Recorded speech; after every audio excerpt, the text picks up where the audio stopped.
Hello everyone, সবাই কেমন আছেন? আজকে আমি আপনাদেরকে একটা জিনিস শেয়ার করব, সেটা হচ্ছে আমরা যখন ওয়েবসাইট মেক করি, আমাদের হোস্টিংয়ে কিন্তু অনেকগুলো ওয়েবসাইট থাকে, বা একটা ওয়েবসাইটে দেখা যায় অনেক স্টোরেজ থাকায় ওয়েবসাইটের যে বা হোস্টিংয়ের যে স্টোরেজটা সেটা কিন্তু ফুল হয়ে যায় ওয়েবসাইটের ফাইলসগুলোর জন্য। এখানে দেখেন যে স্ট্যাটিস্টিক্স ডিস্ক ইউজেস, এখানে কিন্তু প্রায় 4 GB ইউজেস হয়ে গেছে। হ্যাঁ, 5 GBর মধ্যে 4 GB অলরেডি ইউজড। সেক্ষেত্রে কিন্তু আমার এটা এখন কমাতে হবে, আদারওয়াইজ কিন্তু আমি আর কোনো কাজ করতে পারবো না এই হোস্টিংয়ে, তাই না? এই জন্য হচ্ছে আমার ফাইল ম্যানেজারে চলে যেতে হবে। ফাইল ম্যানেজারে গিয়ে আমার এখন আননেসেসারি হচ্ছে ফাইলসগুলো হচ্ছে ডিলিট করতে হবে।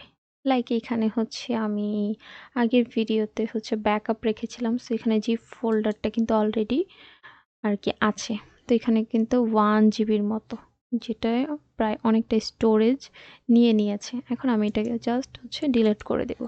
ডিলিট করে দেখব যে স্টোরেজ কি বাড়ে কিনা। ওকে, আমি এখানে রিলোড দিচ্ছি। ওকে, দেখতেই পাচ্ছেন অনেকটা কিন্তু কমে গেছে, তাই না?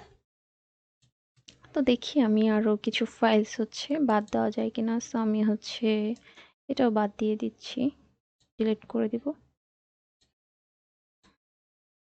ওকে, এখানে হচ্ছে আর তেমন কিছু নেই বাদ দেওয়ার মতো। সো আপনারা হচ্ছে বুঝতেই পেরেছেন যে আপনাদের হোস্টিংয়ে যদি স্টোরেজ ফুল হয়ে যায়, তাহলে আননেসেসারি ফাইলসগুলো বাদ দিয়ে দিলে স্টোরেজটা অনেকটাই খালি হয়ে যাবে। দেখা হবে নেক্সট ভিডিওতে। Thanks for watching my video. Okay, by.